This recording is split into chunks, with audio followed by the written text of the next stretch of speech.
And now we have a closing keynote to wrap it all up, give us more inspiration, and to close the topic of voice for us.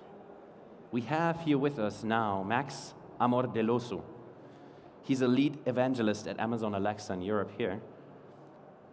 And he's half European, half American, so he kind of understands both sides of the Atlantic from a mindset perspective.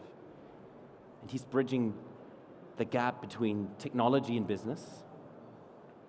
He used to work for Amazon Web Services before he got into Alexa's skill kit. And today, he'll tell us how anybody can build their own voice apps. So please help me welcome to the stage our closing keynote, Max Amordeluso. Thank you so much. Thank you. Hi, everyone. Good afternoon. So my name is Max Amordeluso. I represent Amazon Alexa. I work out of Luxembourg.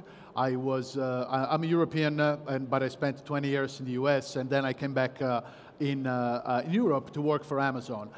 As Alex said, I did a couple of roles within Amazon. For the last 2 years, I've been working with Alexa. When I was offered the opportunity to work with this, which represented for me the future back then, I thought about it about 10 seconds, and then I said yes, and then it's been my life since. For the last 2 years, I've been working with, I've had the privilege to work with this fantastic technology that is extremely important for me, because I'm a big sci-fi fan. I grew up reading a lot of science fiction, and this is the future in our present. So in Amazon, we believe that voice is extremely important to interact with technology. We've been working on this for more than 5 years. We launched the first Echo device in 2014 in the US, and then since we've been developing further, and we're still developing new features, new countries, and so on. But the important thing that I want to deliver to you today is, you heard already, if you heard the previous 3 talks, that voice is important, the voice is natural, voice is here to stay. Those are all messages that I fully subscribe. But I want to give you something more. I want to give you I want to make you realize that you can build products that are Alexa enabled, and you can build the voice experiences on Alexa with the frameworks that we open, because we creating the models, we creating the artificial intelligence, but then we open up everything to a third party to build this. Now, as I mentioned, we believe that voice user interfaces have now the opportunity to be useful, meaning that they are working. Dramatic improvement in the last few years in automatic speech recognition, natural language understanding and processing have allowed us, and everybody is working with voice assistants today, to make things work, because the gold standard of voice is human conversation. So if you think about that, the bar is extremely high. We all speak in our way. We all like the way that we speak. We all like the way that we can interact with people. And we are pretty good in understanding context, ambiguity, nonverbal communication, expression, and a number of other things. So science is getting there. It's not there yet, so there is still enormous amount of work that remains to be done, because the bar is very, very high. With that said, it's now possible to have conversations with Alexa and with voice assistants in general, because the science is getting there. There is tens of millions of words recognizable by this intelligence. And now I want to show you one quote. This is from Walt Mossberg, from his last column in May 2017. Walt here beautifully describes the concept of ambient computing. And for us, this is particularly fitting, because within Amazon, the inspiration for Alexa was the Star Trek computer. So hopefully the majority of you are familiar with this concept. It's a computer entity that is pervasive in ambient, let's say on a deck of an Enterprise or a starship, or in a room. That was the idea of a computing intelligence that is available around you. You don't have to think about speaking into a specific device. You just speak with your ambient. So this is what we're working on. This is what we are trying to do. Lots of work still remain to do. Fortunately, we have the possibility of putting a lot of people working on Alexa, thousands of people working on Alexa that can solve this. Now, there are several types of devices that can contain Alexa. There are Amazon-made devices, and there are third-party devices. So let's set those aside for a second. What I'm showing you here is one of the first devices. This is an Amazon Echo. And I wanted to show you this because what we have here in this exploded view of the device is the top board that contains the microphone arrays and the wake word detector, amongst other things. So the way that we wanted to create these devices was based on the concept of respecting the privacy. Within Amazon, we believe that customer choice is paramount. Privacy generates trust, and trust is everything. So we have built things into these devices that enable Alexa not to stream anything on the cloud until a wake word is detected. So the wake word detector does exactly that. It's a circuit that does listen only for that keyword and doesn't stream anything until that circuit is closed, until that intention of communicating with the artificial intelligence in the cloud is expressed by the human being. There is no transmission of data on top of it. Once that transmission starts, this device also provides a visual feedback so that you can see that there is something being streamed on the cloud. Once the cloud receives this audio, there are several modules, as I mentioned before, automatic speech recognitions, natural language understanding, that take care of extracting the intention of that audio, which we call utterance, and then we pass it on later into services. But the point is that everything is under control of the user. You can go in the Alexa app, on the website, on the privacy section, of a number of ways you can control everything that Alexa has sent into the cloud, into the Echo device has sent to the cloud, and you can delete it. So let's say that you want to delete part of the things that have been taken by Alexa, or everything, you can delete it. Now, we hope you keep it because that makes Alexa, in an anonymized way, better, because those are data for machine learning. Those are data sets, very important to make Alexa evolve. These voice assistants, they do evolve over time because they use the way the human being talk to get better. So there is a learning component to this. Now, since then, a number of devices and form factor have been expanded. There is devices with a screen that provide additional information. Sometimes it's better, it's more delightful. One of them, the rectangular one that says dinner with Judy, I have it in my kitchen. I cook a lot, that relaxes me, and I love it. And sometimes we do have that experience of wanting to see something. Let's say that I want to make a dish. Let's say I want to make a cocktail for my guests. I want to see it. Let's say that I want to visualize an experience, and I have the opportunity. But if I don't want to, I don't have to look in that direction. I can simply have that voice first experience. Now, for those of you that might be still needing some confirmation of the addressable market or how important this is large. This is becoming the new reality. In addition to numbers, I can share with you anecdotal evidence that this is going to be a good part of the future. In our house, we have 3 children. They've been using Echo devices for the last 2.5 years.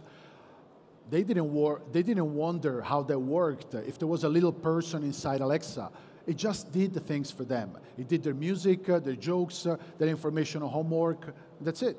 They are growing up for the last 2 years, like thinking that this is normal. You interact with technology this way. So there is a lot there. That means that the newer generations are giving this as granted. So this is as big, game-changing, as the internet or mobile revolutions were for the rest.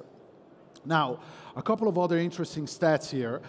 We do have on that side some of the use cases, the most common use cases for Alexa users, but also we see that in a house with multiple people, in a household with more than one person, 4 out of 5 families leverage or use Alexa together.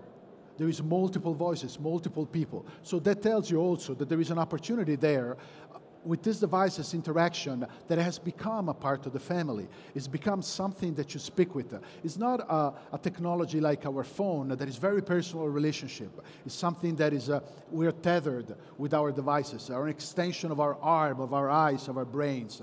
So this is a device that is born to be shared together with families. So there's a lot of opportunities there to build on this and create shareable experiences on voice. But how do we expose this? We expose this in 2 ways. One is the Alexa Voice Service, and the other one is the Alexa Skills Kit.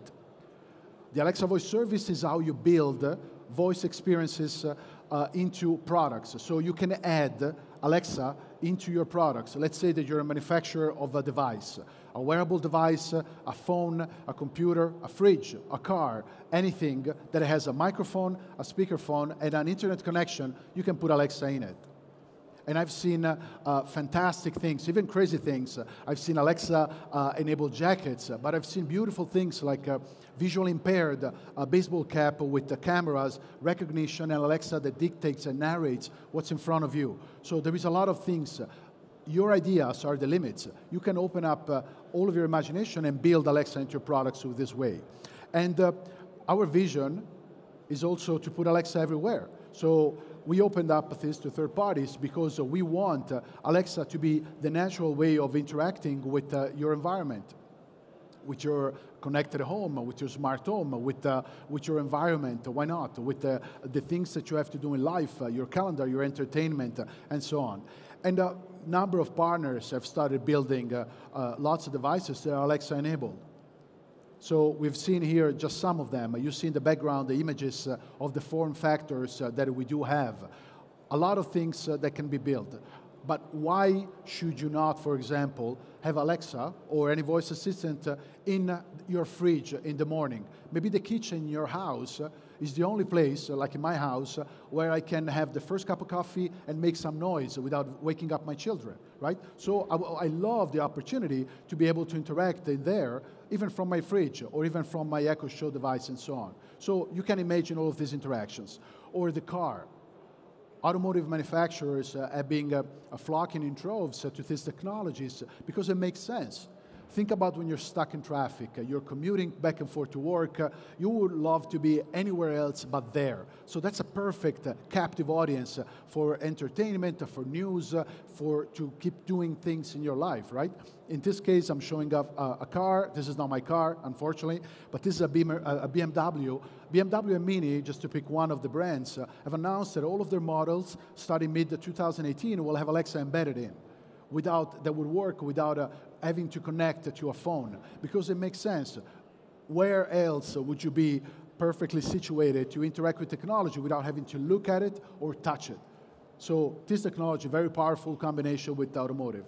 Now, the other side, the other framework that we shared is the Alexa Skills Kit. An Alexa skill is the equivalent of mobile apps. It's a voice app. And there is a lot of ways that you can build these experiences. There is a lot of partners that have started developing this experience for the last 4+ years. We have now more than 40,000 of these. This is the way that you make Alexa smarter. You teach Alexa to do different things. Call me an Uber, call or get Tor alarm score, or call them my taxi, for example, or Galbe site and information, and so on. These are the way that you add all of this information. And then games.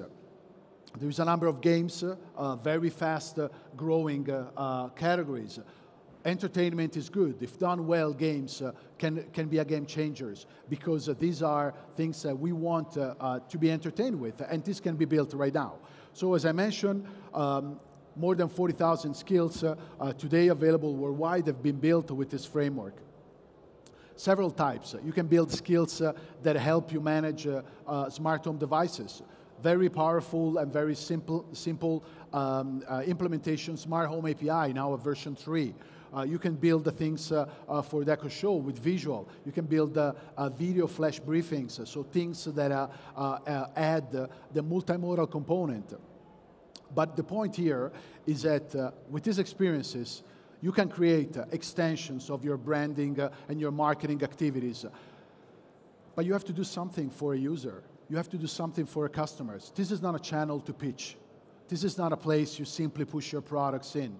You have to do something because you have a very limited amount of attention from the user. You have to do things that make sense for them. You have to solve problems. Like, let me pick just one of them. Tide, for example. Consumer packaged goods within the detergent categories. They created a way, a knowledge base, to remove stains from fabric. So you can ask Alexa, Alexa, how do I remove this stain of wine from my shirt? And that will solve that problem. By that way, they create brand affinity by solving a problem, addressing a need for the user. That's the way you do it. You do these experiences. And you can create endless experiences. You can do everything you want with this. Some things will be more engaging than others. So it's better that you do follow what the user actually wants. And these are some of the ways. Once you create this voice experience, you also have to make sure that it's discoverable. So you can do things like making sure that there is a variety, but definitely there is one way that your customers are going to know that they can start this experience. We call that utterance. And that utterance, there is no need for it not to be another new hashtag for your company, your brand, or whatever you want to promote. So, multimodal, as I mentioned before, we mean by those devices that not only are voice commanded, voice activated, and voice interaction, but provide additional information on the graphical form, on the video form. There is some of the examples here. Kitchen stories, just to pick one. You can see the visual of the recipe, for example, or some others, TV digital, or Galbeseiten, and so on. Pardon my German pronunciation, it must be awful.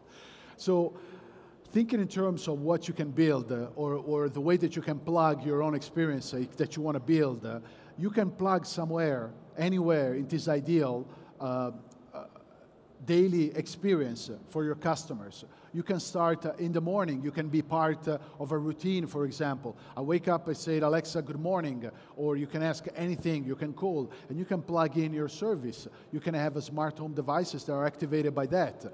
Or you can provide information, news, restaurant reservations, and so on. Knowledge of a number of ways.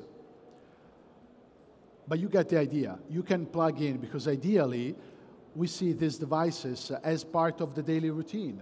We have a number for smart home users of Alexa devices. They use these devices 16 times a day. Think about that. For a device that is not in our pocket, that's a high level of engagement. And you can plug in your own experience, creating it somewhere in this. Now, as I mentioned, utterances, promote it, use it to be your new hashtag. And build experiences of a lot of different ways. What I'm showing you here is the Gadgets API. So this is a new API that is surfacing the way that we can, or surfacing ways to connect with connected devices. In this case, you see here echo buttons. There are games that are being built or edutainment experience, for example, that you can build by leveraging these buttons. Very engaging for kids, for example, or for other, even for adult games. Think about, there is Simon Tap. Some of you may be familiar with the Simon Says game. Simon Tap is the equivalent that has been built. Voice game that bridges the divide between the device and human beings by giving the opportunity to interact with more than voice. And there is also very fast category available as of, I think, a month ago here in Germany as well, kids skills. So let's pause a second here. There is a lot of needs to provide entertainment. Some of you that might have kids are familiar with this concept, entertaining kids or figuring out ways to entertain, but teaching. So there is a whole world of edutainment experiences, so educational entertaining experiences, edutainment that can be built on these devices. And there is some examples here that you can see, but there is a lot more that can be built. There is a lot more that can be construed in the realm of storytelling, in the realm of teaching, homework support, number of different ways. Also, we have developer rewards. So we understand that it's very important, for example, to have a return, especially for smaller developers, either firm or single individual, that want to develop voice experiences. So we do have the Developers Rewards Program that rewards monetarily with funds paid by Amazon's the developers or the most committing, the most engaging and used skills, even here in Germany. And we have a couple of examples here. These two gentlemen are, they're public stories. They're building businesses. They are investing continuously this money that they get from Amazon because their skills are so engaging. But then I want to leave you with a couple of slides that are extremely important. I spoke about a lot of things, about a lot of opportunities and things and frameworks and tools and APIs that you can use. But you have to take a step back from this. And you have to remember that this is a technology that makes sense only if it's natural or if it feels natural. So this is a technology that you have to create for humans. You have to create your experiences remembering that you're doing this for humans. What you're seeing here is the BBC team developing their skill. This is the right way of doing it. You start from a conversation, you write down a conversation in all its complications, and then you try it out between people. You actually read out loud, because then it's a very good way to try to figure out if that feels natural. Because at the end of the day, you want to build for humans, and humans want, in this specific case, variety. Ears wants variety. So you have to build in natural conversation, things like different prompts. I expect to be surprised every time I use a third-party Alexa skill, because that's the way that engages me. It makes me feel like there is something different, not just something programmatically waiting for me. With this, I thank you very much, and I bid you a very great day. Thank you. Thank you so much. We appreciate you being here and closing the day off for us. Thanks so much. Okay, thank you. Thank you.